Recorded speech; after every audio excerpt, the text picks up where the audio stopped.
Hey Photo World, welcome back to another episode here on TakeandTalkPics.com. This is another episode from the former podcast. Please subscribe, hit that notification bell, and join the email list.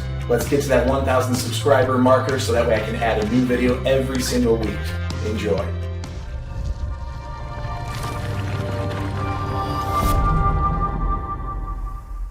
Welcome, Photo World, to Take and Talk Pics. This is episode 15. I'm your host, Rob Kruger, and thank you for tuning in. I then said, okay, now that I know that ideal client, how can I get that ideal client?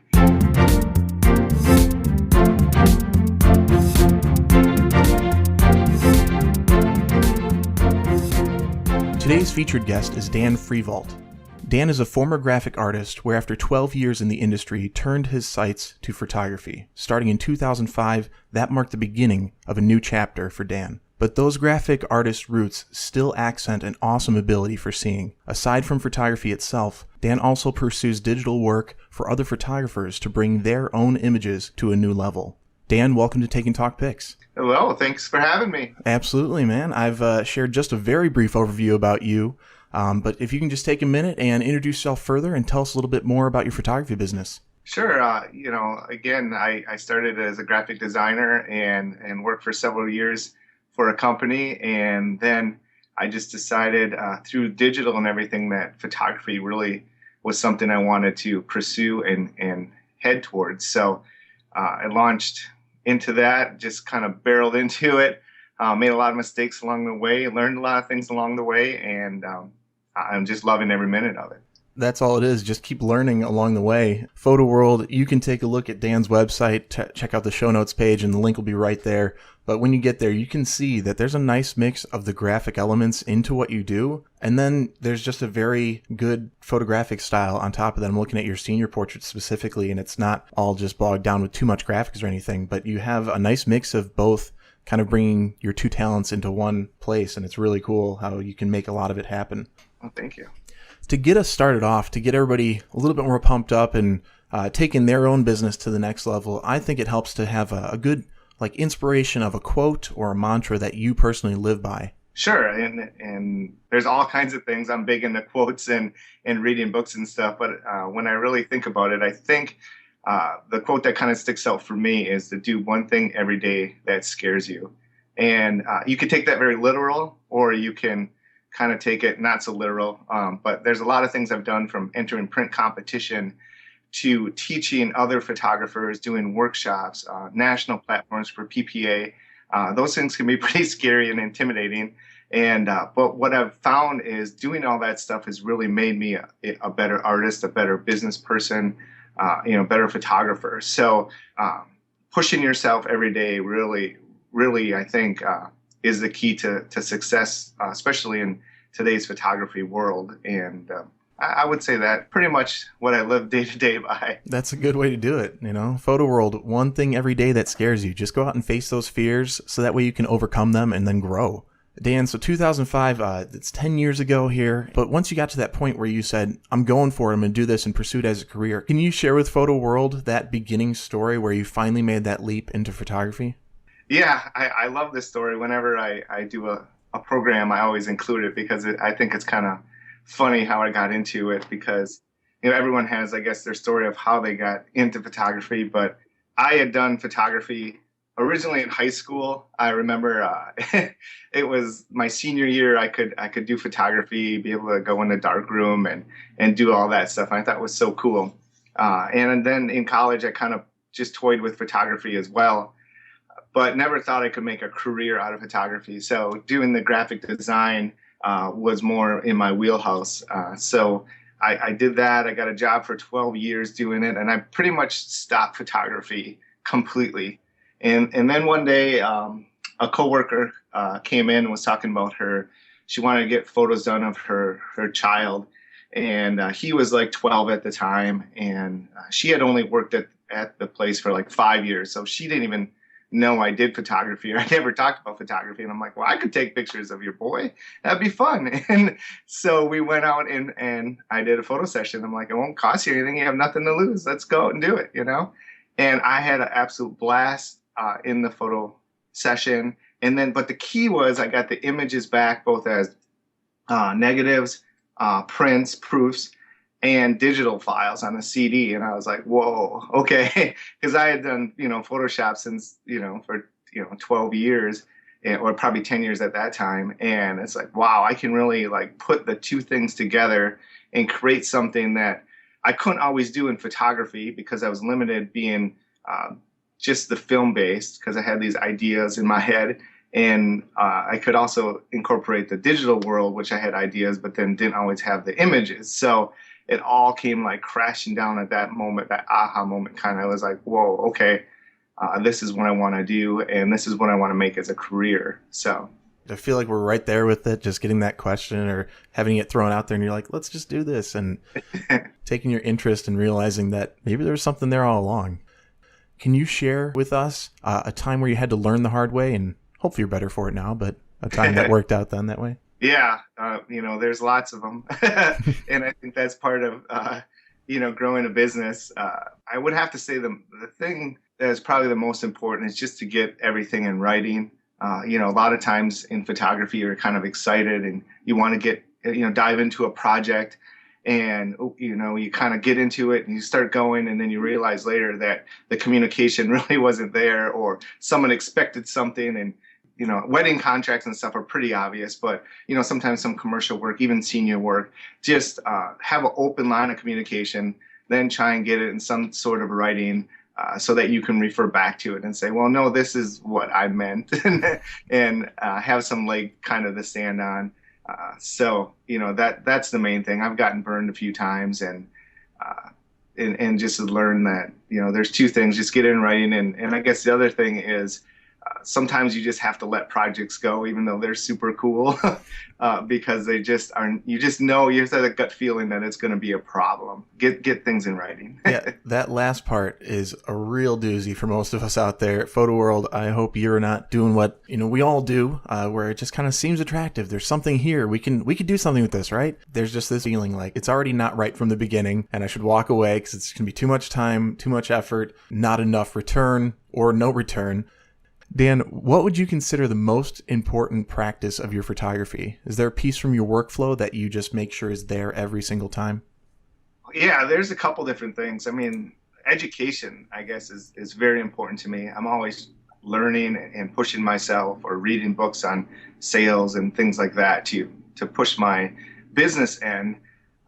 As far as actual, workflow and stuff in the studio, there's a lot of things. I'm very honored that you had noticed in my work that you saw some graphic stuff and then also some good things, just raw camera stuff. Because as I started as a graphic designer, I did a lot of things through a lot of textures or a lot of different graphical elements to kind of hide my lack of photography skill. But in the background, I was always working on improving my photography skills to get it right in camera. Mm-hmm. And now it's funny because I'll be like, oh, I want to do something. And I'm like, nah, it doesn't need all that stuff. It's like, it's pretty cool right in camera. So, really, I always focus a lot on getting it right in camera with the lighting, making sure the lighting matches the mood and the storytelling with the imagery. Those kind of things. And then I take pride in being pretty efficient when I do get it in the computer then with different actions and speed keys and just fly through that stuff really quick because I learned the computer first in a sense. So right. I'm very efficient. I'm a one-man show, so I do it all from booking the sessions and meeting with everyone to doing the sales to doing I outsource some of my retouching now, but yeah, pretty much everything I do my own. So Photo world, listen to that. Just keep educating yourself because Dan brought up a good point. Learn about the sales and the business side of things. And I don't know about you, Dan, but percentage-wise, I feel like I'm shooting a fraction of the time and the rest is building the business and working on the back end of things, whether I'm sitting at a computer just to work on images or just to get the marketing going. It's very business oriented and it's difficult at times. So it's good to educate yourself in all realms of photography. For our photographers out there, we do have a wide range of listeners. Do you have an idea of what you might be able to share with them that you think could lead to growth and success in any photography business, regardless of their current level? Yeah, I'm going to kind of go back to the business end of it. And I went to college, I became a graphic artist, but my degree, my associate degree is in marketing communications. So I learned a ton about marketing and about sales and stuff before I became a photographer. And the funny thing is one of my first classes, my week-long photography classes I took was a marketing class, and it was a woman who had worked for Miller Distributing in Milwaukee here, and she had done all the marketing for Miller, so she had a great marketing mind, and it was kind of astounding to me because I thought that that was so important. And there was only three people in her class, and all the other fun classes, the painter classes, the photography classes, and all that, they were loaded with like 20, 30 people. And I was just like, oh, wow, and I could see it every day. Like when I teach at different things, the business classes, there's hardly anyone in the, and in the photography, it's packed, and yes, it's important to learn photography. And I think a lot of people get into business, like you had said, because you love photography. But man, if you can learn the business end, you can really go far. So I still think, reading business stuff, taking business classes, diving into as much as you can with the business end, photographers starting out do much better than if you had great work. Because if you have great work and no one can find you, and your pricing is messed up and you have poor customer service, well, people probably aren't going to come to you, Right. and you're not going to make as much money. So Have that value structure there, the business structure. Yeah, you need the talent, you need the eye, you need to have the practice seasoned photography skills, but we can learn that on any, video source online all the time at any given moment, and you can go out and shoot and get better, and over time you will. But the business stuff, the interacting with people and customers, especially if you're a one-man show, create that value and then build that brand, improve along the way. So that's awesome. So you mentioned you had kind of an aha moment with, seeing those images digitally on that first shoot that you just volunteered to do and, have some fun with. You got your images back, your negatives, your whole sessions there, and it kind of all clicked for you. Is there a different aha moment, or do you want to expand upon that same one that you've had in your photography career? yeah, there's several. That was the one when I guess I realized I didn't necessarily want to work for someone else anymore. That I felt like, okay, this is my true calling, I guess. I was like maybe in my mid 30s and stuff too. So you're kind of like, is this what I'm going to be doing the rest of my life, working for this company? I had reached the highest level I could, so it was like I like to be pushed and challenged, and so that moment was like, okay, now I can dive into a whole new realm and challenge myself. But then I guess the other thing, that when I really felt like I got maybe recognition as being a photographer, when I won the Canon Par Excellence Award, I was just like, oh, I might have something here, because I won it pretty early in my career, and I just did what I did. I didn't really felt like anything I did was special. And to have a national, company and in the district recognize my work, and people call and say, oh, congratulations, stuff, that was like, oh, wow. Maybe I am doing something right here. So that's more of a photographer thing there. So Yeah. I guess those things really all come together. So. It sounds like you're doing it right to me, and it looks like you're doing it right when I'm looking at your site and your work, and just moving into having products for other photographers and stuff, giving something back to the community in that way and having it available. So, I mean, you're definitely on the right track, if not already surpassed many others. So I think you're doing great. Dan, to that end, having those aha moments and, getting awards and some recognition and getting noticed, it's difficult and it's scary, but you're doing something that you're afraid of every day and it's paying off. Have you had a moment where I've made it as a photographer, I've made it to this level, this I made it moment that you could share with Photo World here? PPA called and they said they wanted my image on the cover of the magazine. I thought that was pretty cool. And it was funny because I only told my wife. I didn't really tell anyone else, because when good things happen kind of like that, I'm always afraid that it may fall through and it may just be, or someone just pranking me. Right. So that was pretty cool when I got the cover, and they do those things so far in advance. They interviewed me, and then they said that I was going to get the cover and then have images inside. And so it kind of got bigger and bigger. And then I got into my Russia senior season, and I totally pretty much forgot about it until it came in the mail, and I didn't even get the mail, but people were like sending me messages and stuff. I was like, what? I'm like, oh yeah, that's right. So that was a cool moment. Dan, during your photography career so far, what is the best advice you've ever received? Well, the best advice would be keep pushing yourself, like I said before, and be humble and just give back. There's a lot of great photographers. The photography world is a very unique world. My wife is in a completely different industry, and other people in different industries, and she loves to come to conventions with me, both at the state level and the national level, because there's a certain very kind and just giving back and charity and generous community, and it's just a feel good community. And a lot of other industries, they won't help each other or sell products to each other, their competition per se.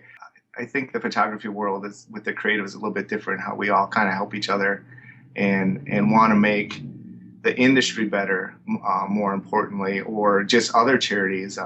There's lots of friends like Travis Gugelman. He does the Shoes for Love every year, and I'm collecting, and other studios are collecting for him to bring used shoes down to Haiti and South Africa and stuff. And I know Dave Junior, he does tons of charity stuff that no one really even knows about because he doesn't really talk about it, and giving back and helping churches and communities and dance schools and theater and just so many things. So, give back, I guess. That doesn't, it's not really photography advice, I guess. But. I mean, it really boils down to networking pays off in different ways, and it's, network so you can give back and be a part of it. So I thought that's great advice. Dan, if your photography business was gone, you wake up tomorrow, your bills, they're covered. You have all the same gear, the same knowledge you do today. You have $1,000 to kickstart you into whatever direction you'd like. With a photography business in mind, what would you do first to get that going? Well, it's odd that you asked that question because that actual thing did happen to me 4 years ago. And I basically, or not basically, I started completely over. I was a part owner of a studio and basically had to get out. It wasn't working, and I pretty much walked away with nothing but a camera and a few lenses. So I needed to do exactly that, like start fresh. And there's that moment of time where I was like, oh, can you make money in photography? Everybody, not everyone, there's a lot of people out there kind of grumbling about the photography world. And I look at it, you can either grumble about it or you can do something about it and look in the mirror and take some action. And I decided, it took me a little bit. I really had to think about it, and I applied to maybe work somewhere else and do photography on the side. And I realized that just wasn't me, because everything I do, I put like 1,000% into. So if I was working for a company, I'd put so much into that, 1,000%, and try and still do photography 1,000%. My wife's like, you're just gonna kill yourself. So you might as well put everything into something that you're proud of, that you're gonna grow, and that's your photography business. So I started completely over from scratch with nothing. The first thing I did was really sit down and analyze myself and what I really wanted to photograph, what really interests me. The good thing about owning a business is, like we talked about before, you learn a lot of things, a lot of failures, and then you also learn a lot of things you can change, and you also learn what things you really don't like to do as a photographer, and what things I really did love to do. So I sat down, I spent probably a good month just making lists of things I like to do, things I didn't like to do. If I had an ideal client, what would that client be, and what would they look like? What would they wear? What music would they listen to? Just dove into the whole analytical of what that ideal client would be. And then once I knew that, I then said, okay, now that I know that ideal client, how can I get that ideal client? And it came down to, I really loved photographing seniors. Dancers were great to work with because they knew their form and posing, and they were very elegant. So I just started calling a few dance schools and said, hey, do you have any girls that are like juniors that I can come in and photograph? Because I know for here in Wisconsin, usually in the summer between your junior and senior year is when you do senior portraits. So I knew if I went in and photographed and maybe created something cool, they would then want to come to me for senior pictures. So, and especially being a guy, I was like, I didn't want to have that creeper factor of just like, hey, you want to see your pictures? You want to see your pictures? So that gave me an avenue to come in where there was no real walls built up and provide something cool. So I did a cool dance image. I composited it together, did rain and everything, and it pretty much went like locally viral. It just spread throughout everywhere. And now, all those girls came to me for the senior pictures. I got them into like a rep program, so they got more, and it just built and built and built. So, and a surprising thing happens when you are put in that situation. I mean, it's a do or die situation, and it really lit a fire under me, and it made me a much better artist, and made me realize I didn't need everything and all this equipment. It really helped me slow down and focus and work on composition and lighting and different things. So yeah, it's a long answer, but it was a big part of my past, so it's pretty cool. No, I like that long answer because it's a really detailed story. We're like right there with you, kind of seeing this huge transition. Dan, do you have an app or an internet resource that you think Photo World could benefit from knowing about? Like my website is pretty cool. I use photobiz.com. I really like them. They do a lot of cool things. I use myphotoapp.com. They do some really cool apps for seniors and a lot of different functions and forms you can put in there. I have some products for photographers if you're interested. My site is store.frivaltphotography.com, or if you go to frivaltphotography.com, there's a link.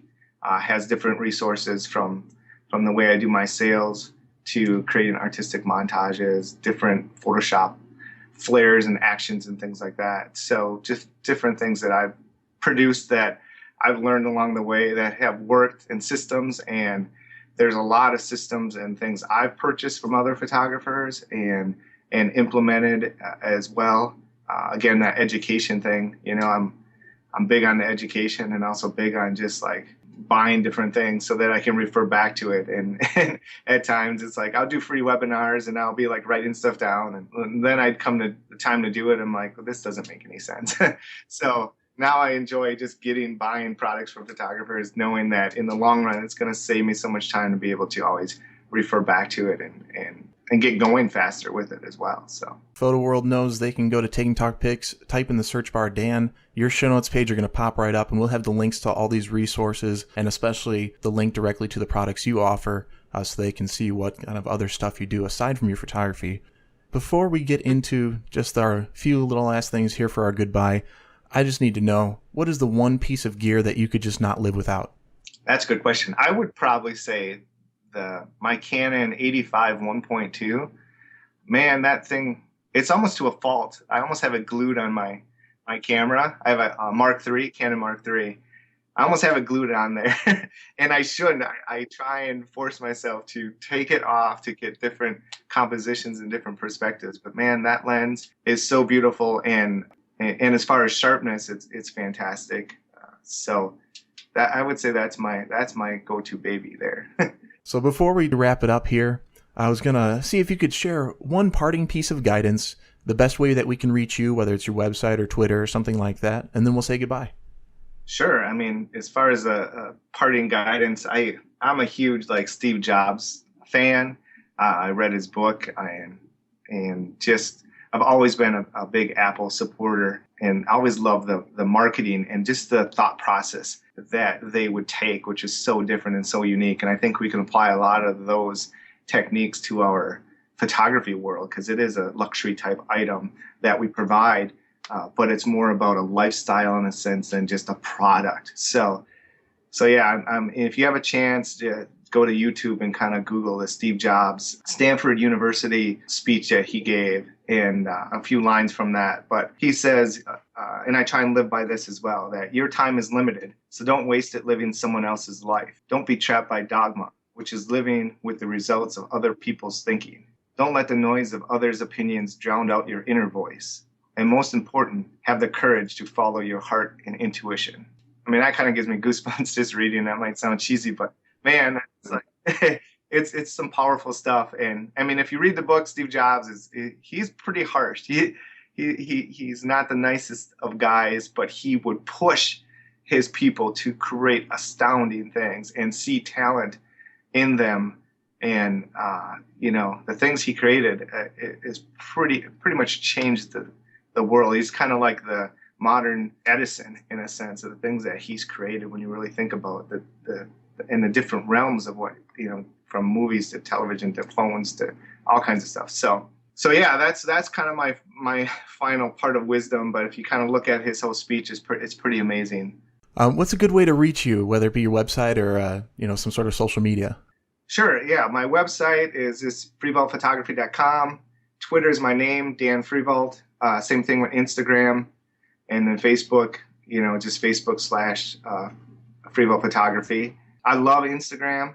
I'm like in there a lot. Twitter, I'm not as much of a fan, but Instagram, it's a visual format, which is, as photographers, a visual. So yeah, I throw a lot of stuff on there, a lot of imagery, a lot of quotes and stuff I've been doing now. So yeah, follow me on Instagram. You'll see a lot of stuff.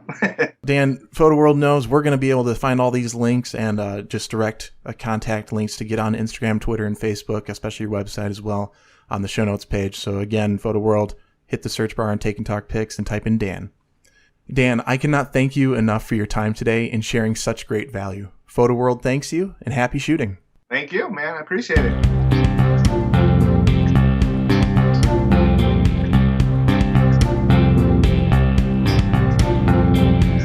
Photo World, I hope you enjoyed that episode and it got you inspired to do a little bit more for your business. Now, I know we all want to boost our sales, but we often can't find the best cost-effective way to do so. Here at Take and Talk Pics, we found just the thing: Pricing for Profit 2.0. It's from Frievalt Photography Products, and it's your guide to boost your sales. It's an awesome product. We have taken a look at it here at Take and Talk Pics, and we love it. The content is amazing, and it's not actually all you get. For that purchase alone, you're going to get the Pricing for Profit 2.0, and you'll also get an additional video, Little Time with Big Impact. And those are just value bombs all over the place. That is what we thrive on here at Take and Talk Pics. That's what you thrive on, Photo World. I know that's why you're listening.